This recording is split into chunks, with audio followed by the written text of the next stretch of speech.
Hi guys and welcome back to our FIFA 18 Rebuilding Sunderland Career Mode Season 2. Now, I know I did say in the season review / chat that I might not be able to upload today or over the weekend, but you guys came out in abundance and it was absolutely amazing to see.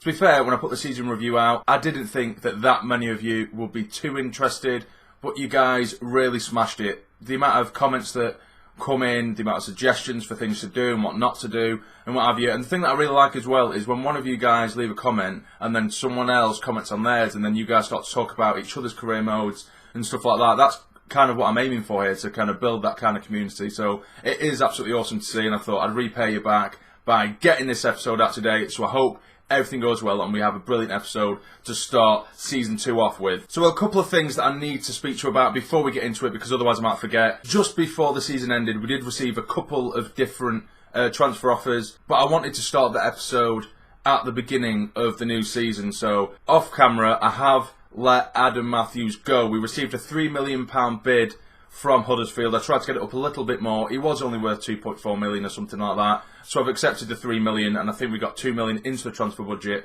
Also, I completely forgot in the last episode when we were talking about selling players, we said we might sell Djilabodji. We already sold him. I completely forgot about that. We already sold him to Southampton. I think it was for 6 or 7 million. So that has gone into our budget as well. Our pre-contract arrival of Junior Hoylett, who's going to be a bit of a backup player, which I also forgot about him a little bit as well. And of course the big one, Leno, who's going to be an absolute beast in goal for us, hopefully. So Ellis Short has eventually sold the club, finally. And a Russian billionaire has taken over. He has pumped a huge amount of money into the club and is willing to do anything to see this team succeed. Well, that's the storyline we're going with anyway.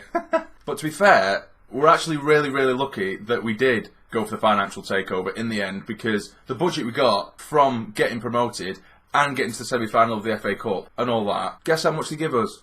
9 million.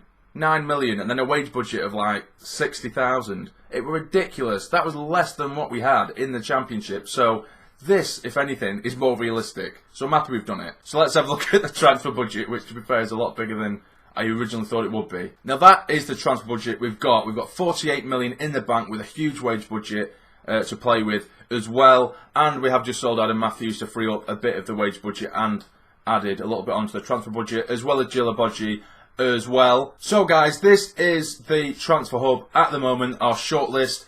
I have took plenty of players from you guys as well. A lot of them I do really like. As we can see, it's pretty much full up at the moment with plenty of players. Obviously, we're not going to be able to get every single one. That would be impossible, because a lot of them, we probably average about 10 million-ish, 10 to 15 million per player. Some of them are obviously a bit cheaper. Some of them, for some reason, the scouting reports have gone, even though I scouted all of them, so we'll be guessing a little bit. But I am going to try and get a lot of the transfers in early. I don't want a hectic transfer deadline day, even though we say that, and I'll end up making a whole episode about it. So the first player we are going to go for, guys, and someone who I have previously tried to go for, and I'm sure you'll all back me when I say this, is an absolutely quality player, and his name is Yann. He does have a release clause as well of 14.2 million, and it does say that we'd have to offer him between 14.5 and 19 million if we have a chance to get the deal. So triggering that release clause is probably the best option we have, and we are going to trigger it. So I don't know how you guys feel actually about me showing all the transfer negotiations. We've been through it all before, so I'll probably show this one, and then with the rest of them I might sort of skip it and then tell you how it went afterwards. It'll make things a lot quicker and a lot smoother as well. So here is Yann back at Sunderland. Let's see what he wants. We'll give him a crucial role because he will be our main CDM/CM this season. Let's see if he's happy with that. Yep, he's definitely happy with that. That's fine. Length of the contract, he's 28, but I would like to have him for a good 2 or 3 years, even though in the past, as you guys know, players only seem to want to stay with us for like 1 or 2 years, but I will have for 3 years, see what he says. Yes, that's what they want, so that'll do. I don't want a release clause. Now his wage, he's currently on 48.5. We'll offer him 50k, and we'll give him a 100 grand bonus. Let's see if he's happy with that. Oh, he wants less. So he wants a smaller wage, but he wants more add-ons. That actually looks pretty fair to me. Signing on bonus of 580k and 220k after 5 appearances. I'll accept that. We do now have Yann and Villa over the line, and I am absolutely buzzing with that, and I'm sure you guys are as well. Absolute quality, and we've just got an achievement, brute force. That'll do. And there he is, back in a Sunderland kit. Again, I know you guys can't see his face because of the whole face cam scenario, but he looks good in a Sunderland kit. Now that we've got that one out of the way, because that was the first thing I wanted to do immediately, I'll just let you know, guys, that all the players that I said that I could possibly put up for sale, I have done. The ones that I mentioned in the review anyway. So it's pretty much half the squad I have put up for sale. But that doesn't necessarily mean that I'm going to do it. It's just going to be sort of like, say I bought a left back, then I would accept an offer for one of our left backs. Or if we did receive a decent offer for a centre mid, I would then go for one of the centre mids in the shortlist, if you know what I mean. We'll just work it that way and just see how it goes from there. So next on the list is a defender. I know he's only 70 rated, which does annoy me a little bit, but you guys suggested Foyth several times and throughout last season and in the last episode. A couple of you actually use him in your own career modes. So I think I'm going to go for him. He does have a 3.8 million release clause, which is peanuts really considering how much we have in the bank at the moment. So I am going to go for him, and I'll let you know how it goes after the negotiations. Okay guys, so we have signed Foyth. He was proven to be a little bit of a bugger when negotiating with him. Bugger? That's a stupid word. Because he did want a release clause. He wanted quite a hefty wage, but he did settle for just a rotation play, so that's good. And he did originally only want a 2-year contract, but we've got him up to 4. So all in all, a decent signing, but I know that he is going to improve, and he will end up being worth a lot more than 10 million, so that's what worries me. But at the end of the season, I'll probably offer him another contract to try and wipe out that release clause, exactly what I did with Kyle Walker-Peters. So yes, we're doing well so far. We've got ourselves another centre-back. And something else that I have forgot to mention to you, O'Shea and Beedling have both left the club as their contracts ran out. Just so you know, so we've got barely any centre-backs at the moment. Yes, the only centre-backs we do have are Twansby and Holding. Wilson we are putting up for sale because I want to get a good, fresh rebuild, and he is aging a little bit and he's not too useful. Foyth will improve and he'll be happy with the rotation role. So at the minute we've got Holding and Foyth, who will probably be the sort of backup centre-backs. Twansby is obviously going to be our top centre-back at the moment anyway. I am going to try and get another centre-back in, and then that'll be sorted completely for that position. Okay, now here's another one that really interests me. I know I was saying a few episodes ago and in the previous one that I do want to mainly go for players that are 75 or above, but if they are young players, they are going to improve, so I will consider them. This guy has also been suggested several times throughout the series, and he was suggested yesterday, and he's only worth, well, we should be able to get in between 4 and 6 million, around that. He can play as a CDM as well, which is really good, and I've checked out his stats off camera. He's got a lot of pace, a lot of strength, he's good in the air, so he is someone that really interests me, and someone who will quite easily overtake the likes of Mark Wilson, so I am going to go for him as well. Okay, so they have settled for an offer of 5 million for him, which I think's pretty much a bargain for him, looking at his stats as well. So let's negotiate with him and see if we can make him a Sunderland player. Okay, so we have signed Upamecano. I think that's how you say his name. If I am butchering it, I do apologise, but that's probably what I'm going to stick with at the minute. He only wanted 17k a week, which is absolutely brilliant. He wanted the rotation role, which is perfect as well, which means that if we do end up not using him as much as we think we're going to use him, he won't start complaining and getting upset, so that's great. But he did only want a 3-year contract. I tried to get him on a 4 and a 5, but he only wanted a 3, but that's not bad at all. I'll take that, that's great. So that is 2 centre-backs we've already added to the team, and Mvia, which I'm absolutely buzzing about. I absolutely love this guy. So that's 3 signings pretty much on the first day of the transfer window. Now this one annoys me a little bit because I did want to go for Andre Gray, who was suggested in the review / chat, but it says that he's only just moved to the club when he hasn't. He moved there last season, but was he on loan? He may have been on loan with a sort of transfer clause at the end of it, I don't know. So we can't go for Gray, which is unfortunate. That is who I wanted to get. But we've already spoke about who I'm going to go for anyway, and that is Solanke. He does have a release clause of 8.6 million, which I think I am just going to trigger. But at the same time, we have so many other options up top, and he's only a couple of ratings better than them, so it's a difficult one to judge, really. Abraham, who we've already spoke about, by the way, that terrifying phase of his, he won't be able to come to us unless we offer between 14.3 million and 21 million, nearly 22 million. So that one's kind of off the cards a little bit for now. Now, another player I am interested in, who you guys have also suggested, obviously 99% of the players that are on this shortlist, you guys have suggested Dominic Dayot. We did want to go for him last season as well, but he was out on loan at the time, and we have just sold Matthews, so to replace him with Dayot is a good option, I do think, and he can play centre-back as well. So it'll be really good cover for Alexander-Arnold, and if any of our centre-backs go missing somehow. I'm not too sure how much he's worth, though, because some of the scouting reports have just gone missing for some reason, just on a few select players.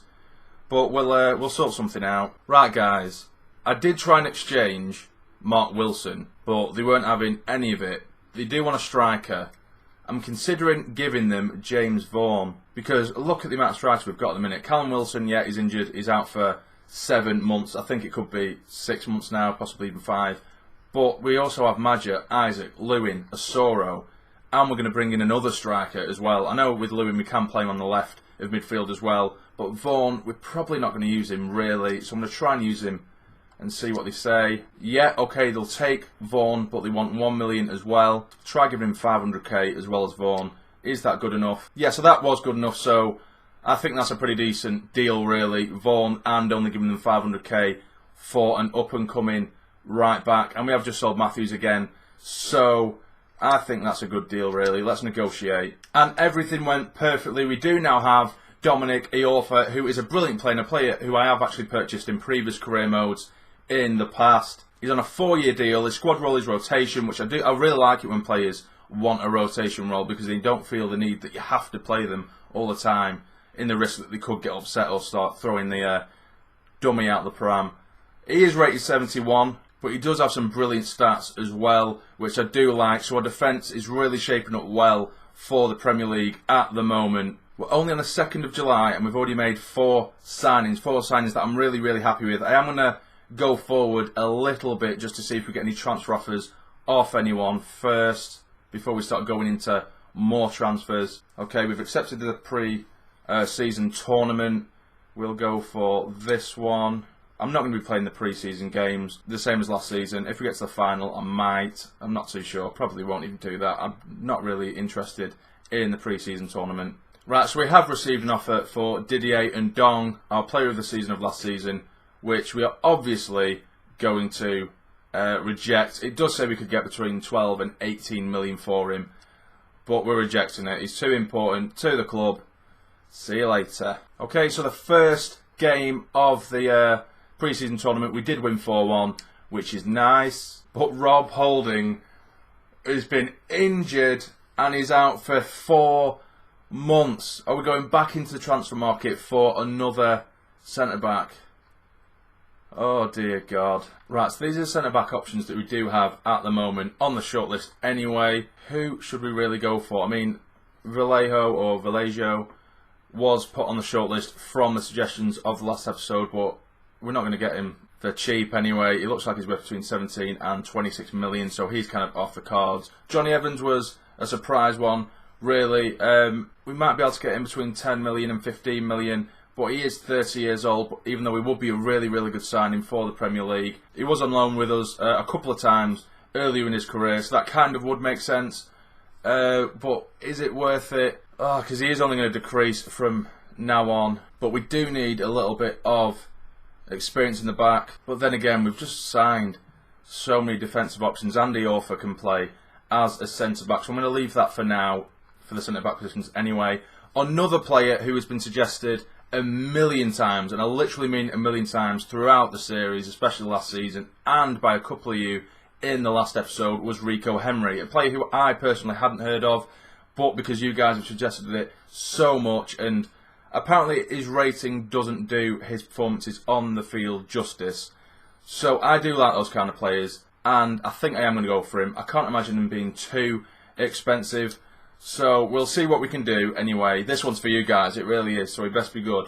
Okay guys, so a lot of you probably aren't going to be happy with me with what I've just done with Henry. They did originally want, I think it was 5 or 6 million for him, which was a lot more than I did expect. But when I tried to exchange Wilson, they come back saying that they want a right winger, so I offered Honeyman and they brought it right down to 2 million. So I think we ended up settling on about 2.5 million plus Honeyman, which isn't bad, and Honeyman as well is probably 4th in line on the right hand side anyway, and then anywhere in the middle where he'd like to play as well, he's probably 5th or 6th in line. So he is going to go, and we are going to now go into negotiations with Henry to see if we can make a deal happen.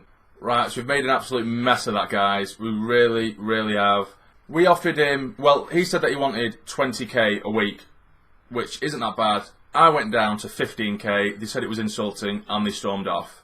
So we'll probably go back for him again, but that's just really annoying. It was only £5,000 lower than what he was asking for, so I don't think it was too insulting, but it can happen, so yeah. And also something that I am going to do, guys, is take Lee Cattermole off the transfer list. He was on it, but as we speak, I've just had 2 or 3 notifications on my phone from YouTube with you guys commenting and stuff like that, and there are a good couple of you who are adamant not to sell Cattermole. So if that's what you guys want, we are not going to sell him, and we are going to keep him with us. The only reason I wanted to get rid, really, or considered getting rid, was, well, I said it in the last episode, he is 30 now, we can still get a bit of money off him, and we are going to be bringing players in who are going to try and improve as well, because they are quite young, and we've just brought Mvia in as well, and Ndong, who is ahead of him in my eyes in this team anyway with the way he's been playing. So will he get as much game time as you guys might like? Maybe not, but we will keep him with the club. Removed from the transfer list.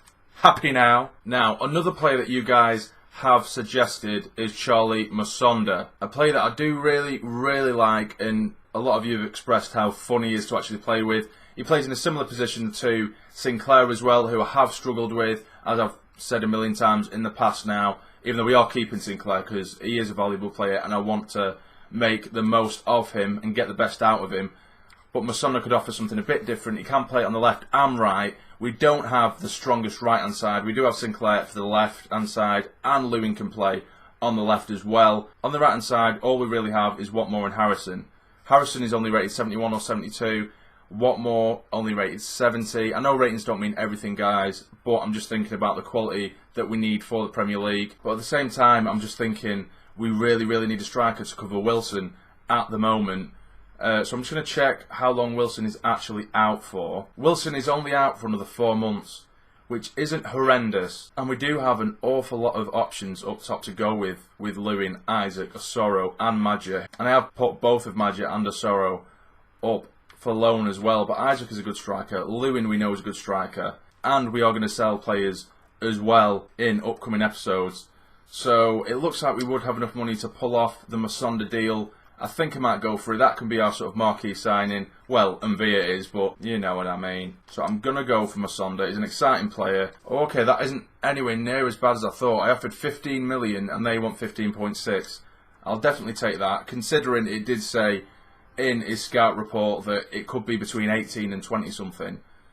That's actually pretty decent. So let's negotiate with him and see if we can make him a Sunderland player. Okay, so this is where we are up to with Musonda. He wants a crucial role. I've given him that. I offered 4 years. They've accepted that. They don't want a release clause, which is perfect. He's currently on £71,000 a week, so I offered £80,000 a week. And I think about 100k for a signing bonus. They've come back and they only want 62k a week, but they have added a few bonuses as well. I'm going to accept it, because I think that's a little bit of a bargain, considering how much he can improve and how good he is already. So we have signed Charlie Musonda, which is an absolutely excellent signing, if you ask me, and I'm sure you will agree with that. So these are the players we've signed in this episode. Mvia, Foyth, Upamecano. Can someone tell me how to say that? Because that sounds wrong. It sounds like I'm taking the mick out of him when I'm not. Upamecano, Upamecano, I don't know. Tell me. Dominic, Iorfa and Charlie Musonda. So 5 really, really good signings, which I am happy with. And that is where I am going to leave it for this episode, guys. Again, it is my birthday this Sunday, so there will be no video tomorrow, or Sunday, of course, as well. Wish me happy birthday if you want, guys. That'd be great. Stop worrying about the bloody transfer offers and the selling players and the buying players. It's my birthday. I'm only kidding, obviously. Keep the suggestions coming, guys. Tell me who you think was the best signing of the episode. I'll leave a poll as well to see how you guys reacted and which players you like the most out of the ones we have purchased. So if you have enjoyed the episode, please leave a like, subscribe to become a fully fledged member of the Sani Army, and of course to keep up to date with future videos. But for now, you take care and stay jamming.